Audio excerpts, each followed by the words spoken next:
सम्मान। सालू ने अपने पापा रमेश जी से कहा कि पापा, मैं तो आपकी रिटायरमेंट पर कान के झुमके, गले का सेट और 4 कंगन बनवाऊंगी, क्योंकि आपकी इकलौती बेटी हूँ, इतना तो बनता ही है। अरे हाँ हाँ ठीक है, जो लाना है वो ले आना।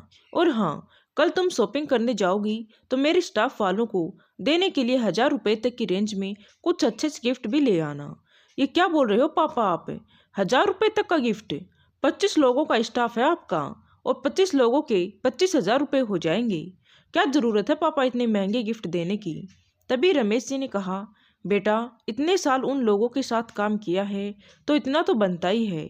नहीं पापा, फालतू के लोगों पर इतने पैसे नहीं लुटाते। अगर आपके पास इतने ही पैसे हैं तो फिर मेरे बच्चों के नाम कर दो। वैसे भी बेटियों को तो मिलता ही क्या है, सब कुछ तो बेटे और बहू के लिए ही करते हो। सालू हंसते हुए अपनी भाभी की ओर देखते हुए बोली। तभी रमेश जी ने हंसते हुए कहा, सालू बेटा, बच्चों वाली हो गई हो, लेकिन अभी भी बच्चों जैसी नासमझी वाली बात करती हो।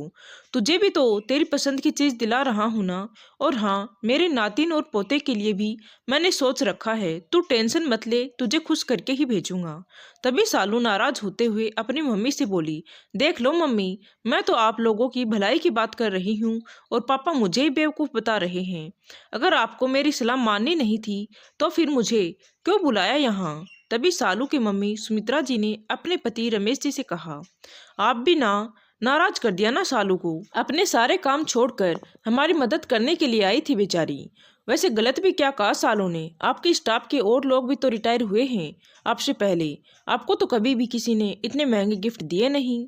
तभी सालू के पापा ने गुस्से में कहा, ठीक है, तुम दोनों माँ बेटी को जो सही लगे वो करो, और झुंझलाते हुए वहां से चले गई। सालू की भाभी रश्मि, जो इतनी देर से वही बैठी इन सारी बातों को सुन रही थी, वो भी वहां से उठते हुए बोली, ठीक है दीदी, आप और मम्मी बातें कीजिए, मैं चलती हूँ, मुझे अपनी साड़ी पर प्रेस करनी है। तभी सालू ने कहा, प्रेस करनी है? क्या कल आप ऑफिस जा रही हो? हाँ दीदी। भाभी, ये क्या बात हुई भला? मैं आई हूँ और आप ऑफिस जा रही हो, 1-2 दिन की छुट्टी नहीं ले सकती क्या?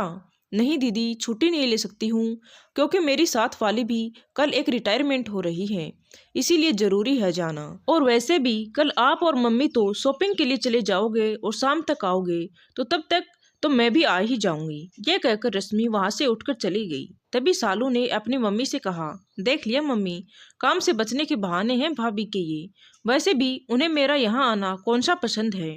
तभी सुमित्रा जी ने कहा, तू छोड़ ना, क्यों अपना मूड खराब करती है, चल चलकर सामान की लिस्ट बनाते हैं। तभी सालू और सुमित्रा जी की ये बातें रश्मि ने सुन ली। थोड़ी देर तो रश्मि दुखी हुई, लेकिन फिर सोचने लगी कि ये कौन सी नई बात है। जब से शादी करके आई हूँ तब से यही तो देख रही हूँ, अक्सर घर में सालू की ही चलती थी। घर में कोई भी आयोजन होता था तो उसी की सलाह से काम होता था। यहाँ तक कि सारी खरीदारी भी उसकी सास सुमित्रा जी अपनी बेटी के साथ ही करती थी। अपनी बहू रश्मि से ना तो कुछ पूछती थी और ना ही उसको कुछ दिखाती थी। शुरू शुरू में रश्मि को बहुत बुरा लगता था।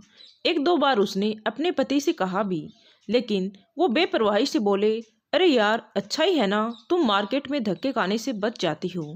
तभी रश्मि ने भी यही मान लिया कि यह भी सही है, क्यों बिना मतलब की सलाह देनी और किस लिए बेफिजूल की जिम्मेदारियों के बीच में पड़ना। दूसरे दिन रश्मि अपनी सहेली के रिटायरमेंट जाने के गम में थी, क्योंकि कुछ लोगों से दिल का ऐसा रिश्ता बन जाता है जो खून के रिश्तों से भी बढ़कर होता है। सुबह सुबह रश्मि नाश्ता बनाकर ऑफिस के लिए निकल गई। शाम को आते आते उसको थोड़ी देर हो गई। आते ही उसकी ननद तुनकते हुए बोली, ये क्या भाभी, आप तो कह रही थी ना कि मैं जल्दी आ जाऊंगी, आप तो जल्दी आने के बजाय और भी ज़्यादा लेट करके आई हो। हाँ दीदी, लेट तो हो ही गई, क्योंकि फंक्शन के बाद रीता मैम को उनके घर भी छोड़ने गए थे हम सब, बस इसीलिए थोड़ी देर हो गई।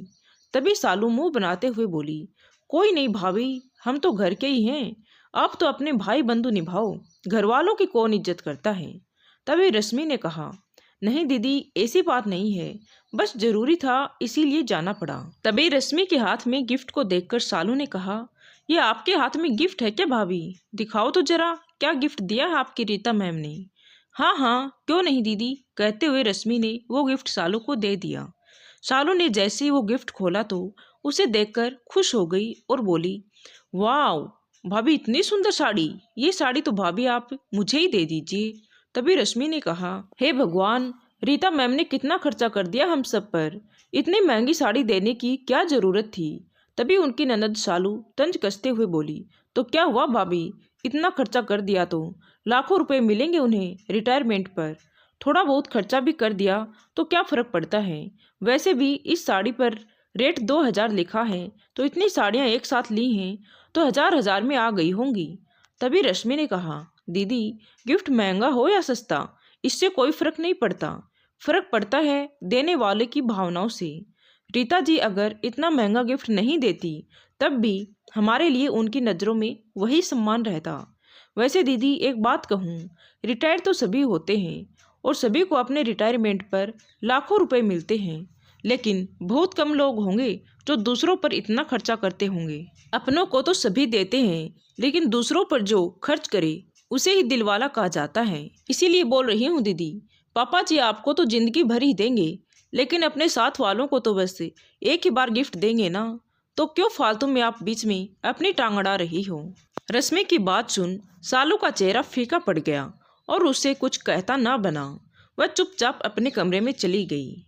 आशा करती हूँ दोस्तों ये छोटी सी कहानी आपको अच्छी लगी होगी। कहानी अच्छी लगी हो तो प्लीज़ वीडियो को लाइक करें और चैनल पर नए हैं तो चैनल को सब्सक्राइब करें। Thank you.